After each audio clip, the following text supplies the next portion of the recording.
everyone. It is a pleasure and honour to be a speaker at the Grit and Grace Global Summit. My name is Suzy Michael. I am a journalist and television presenter, and I have been in media for over 25 years. Let me talk to you about the media industry. In the media industry, you need to be a tough nut. You need to have thick skin and a sustained determination like you've never had before. Believe me, I'm sugarcoating my words when I tell you the media industry is strenuous and grueling. When you see a presenter on the screens or a news anchor behind the desk, you get the impression it's so glamorous. Everyone wants to be on TV and everyone wants to be seen. But behind the scenes, behind the glamorous facade, there's a lot of grit and resilience you need to be in the media industry. You need to learn how to believe in yourself. Of course, you're not perfect. Nobody is. But you need to set your mindset at a higher level and really believe in yourself. The phrase, "you are what you think," is pivotal in not only surviving, but also thriving in this industry. You need to believe that you can do your job, not for the prestige, but for the ability to inspire, entertain, and educate others through your work, which really means you're a combination of a mentor, a performer, and a teacher.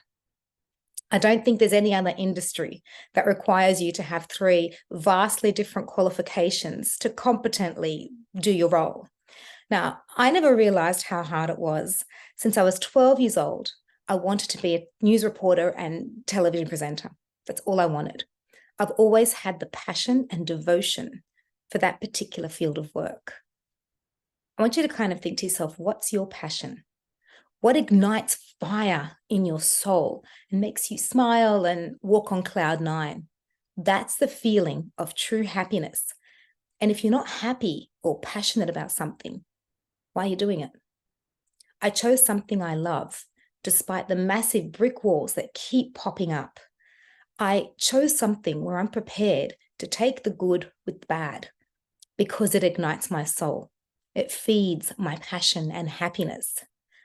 My message to you today is this: what feeds your soul? And are you prepared to take the pain or the grit to experience the grace? In media, the biggest thing is being able to handle pressure and fill in when you need to. So I'm not just a presenter and a journalist. I'm also an editor, a producer, a director, and an actor. Media bosses these days expect tomorrow's job yesterday. It really is a dog-eat-dog industry. And because of the current economy, budget does play a pivotal role when you're employing someone inexperienced over an experienced one. This is one of the biggest challenges I've found in the industry, that qualified people are very often overlooked because of budget, regardless of their profile, experience, and quality or level of work that they produce. Now, you may have experienced something similar in your own industry. It means a drop in quality of what viewers see on television, what people read, and what people listen to. Why? Because the experienced ones are unaffordable. What a shame. So where is the media industry heading? Is this something we can expect to see across the board in many other industries? And if so, how are you going to handle this? It could even be in your own industry. Are you prepared to take the pay cut to continue doing what you love and delivering quality work? Do you have the grit and determination to keep going, hoping there's a light at the end and a redemption that will come from your sacrifice? A sacrifice you made because your passion outweighed the pain. Are you prepared to take the grit to experience the grace? Let me tell you a story.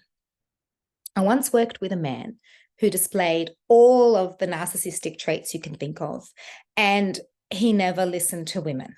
He thought he was always right. He backflipped on his requests, and he micromanaged absolutely every aspect of the scope of works. But the thing is, he wasn't even in media. He was actually a businessman. So he made working with him unbearable. I had stress headaches every day. I couldn't think clearly. I couldn't perform my best work. I couldn't even make rational decisions. This was really unlike me. I'm a very decisive person, and every decision I make is the right one, 99% of the time. I'm a type A personality, which means I'm outgoing, I'm ambitious, highly organized, I'm proactive, like I'm a go-getter, and I have really, really good time management skills. I meet every deadline. Basically, I'm a workaholic, and I push myself to overachieve. So when I work with someone who backflips on their request, I've lost my organizational compass. When they micromanage me, I've lost my time management ability. And when they don't listen to women, I've lost my ambition.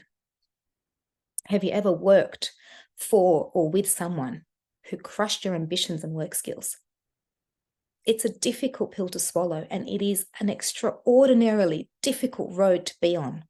You can lose yourself completely. You love the work, but your colleague or boss is constantly putting you down and making you question yourself and your abilities. So what do? Do you endure it? Do you back out? Do you try to reason? That can be risky. Here's what I did. I confided in my husband and my close friends, and they saw my work situation from an objective perspective. I was in too deep and I couldn't make rational decisions. They all had the same advice. You love the work, and that's all that matters. Don't let someone else tear you down and stop you from doing what you love. So the way I dealt with it was I found ways to ignore his narcissistic behavior. I agreed with him, but I completed the work with my own twist to it. I smiled a lot. I laughed a lot. I looked after me, Suzy, and I made sure Suzy had the resilience, thick skin, charm, and grit to keep going and to do what Suzy loves. I prioritized myself, and I endured the grit to experience the grace. Yeah. The grace. I keep talking about grace. I think I've had enough of the grit. So there needs to be a happy ending. So putting the story behind me, I'm now experiencing the fruits of my labor. I'm not at my next destination yet, but I'm experiencing some of the sweetness of going through that bitter experience. When your autobiography allows you, I'm going to say that word, autobiography, allows you to experience a few doses of intense, fierce, and painful situations, you can react in two ways, and you probably know this: fight or flight. And neither one of them is the wrong decision. You choose the one that suits your narrative and will make you a better person. You choose the narrative that will make you blossom and an unstoppable force when anything like that is thrown in your path. You choose the narrative that when life throws you in the fire and tests you under intense conditions, you come out shining like a diamond. A diamond doesn't start out polished and shining. It was once a piece of coal, but with enough pressure and time, it becomes spectacular. I love that analogy, and I'm sure you've heard of something similar. Well, I can tell you it's true. My work journey has taught me three things. Firstly, not everyone is like me, of course, and difficult and different personalities are a good thing to have in my life. Why? Because secondly, it made me a better person by being thrown into the fire time and time again under extreme pressure and stressful conditions. And thirdly, I think my colleague must have gone through some sort of trauma to have that level of control, resentment, and unhealthy ego. It actually made me count my blessings that I haven't had any sort of trauma like that would send me over the edge. It made me count my blessings that the media industry has taught me to be a stronger version of myself. And it made me stop and count my blessings that the work I love has made me a better person than the previous year. My work grows me.